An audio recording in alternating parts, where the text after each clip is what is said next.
जलकुंभाच्या कामाचा अपघात क्षेत्र व अवजड वाहनबंदीचा ठराव. तारदाळ ग्रामसभा खेळीमेळीत संपन्न. तारदाळ ग्रामपंचायतीची ग्रामसभा सरपंच सौ पल्लवी पोवार यांच्या अध्यक्षतेखाली ग्रामपंचायत अधिकारी यांच्या अनुपस्थितीत खेळीमेळीच्या वातावरणात पार पडली. हेड क्लार्क भाऊसो चौगुले यांनी सचिव म्हणून सभेचं कामकाज पाहिलं. ग्रामसभेत गावातील पाणीपुरवठा, वाहतूक, प्रदूषण आणि नागरी सुविधांशी संबंधित अनेक महत्त्वपूर्ण ठराव एकमताने मंजूर करण्यात आले. जलजीवन मिशन योजनेअंतर्गत प्रलंबित असलेले जलकुंभाचं काम तातडीनं पूर्ण करून घेण्याचा ठराव यावेळी मंजूर करण्यात आला. दरम्यान ठाकरे नगरमधील मुख्य रस्ता अपघात क्षेत्र म्हणून घोषित करण्याचा महत्त्वपूर्ण ठराव ग्रामसभेत मंजूर करण्यात आला.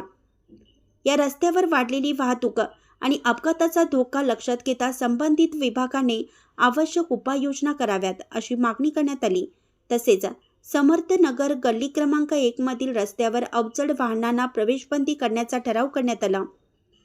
तारदाळमधील विविध सायझिंग उद्योगामुळे होणाऱ्या प्रदूषणाचाही मुद्दा ग्रामसभेत उपस्थित करण्यात आला. सायझिंगमधून होणारे प्रदूषण, दुर्गंधी व नागरिकांना होणारा त्रास याबाबत संबंधित उद्योगांना नोटीस बजावण्याचा ठराव एकमताने मंजूर करण्यात आला.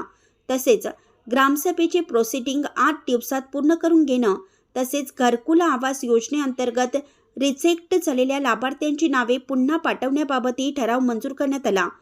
ग्रामसभेत प्रवीण पाटील, चंद्रकांत तांबवे, मृत्युंजय पाटील, सूर्यकांत जाधव, मालुबाई चौगुले, नितीन खोचरे, अमित खोत, दीपक पोवार, विजय चौगुले, सुरेश पोवार, रणजित पोवार, अकबर करडी, सूरज कोळी, यशवंत वाणी, सचिन पोवार, रमेश नर्मदे, विनायक वडर, विनायक कोळी, आकाश शिंदे, अक्षय चौगुले यांच्यासह ग्रामस्थ व महिला मोठ्या संख्येने उपस्थित होत्या. चॅनेलला सबस्क्राइब करा आणि परिसरातील ताज्या घडामोडी सर्वात आधी बघण्यासाठी बेल आयकॉनला क्लिक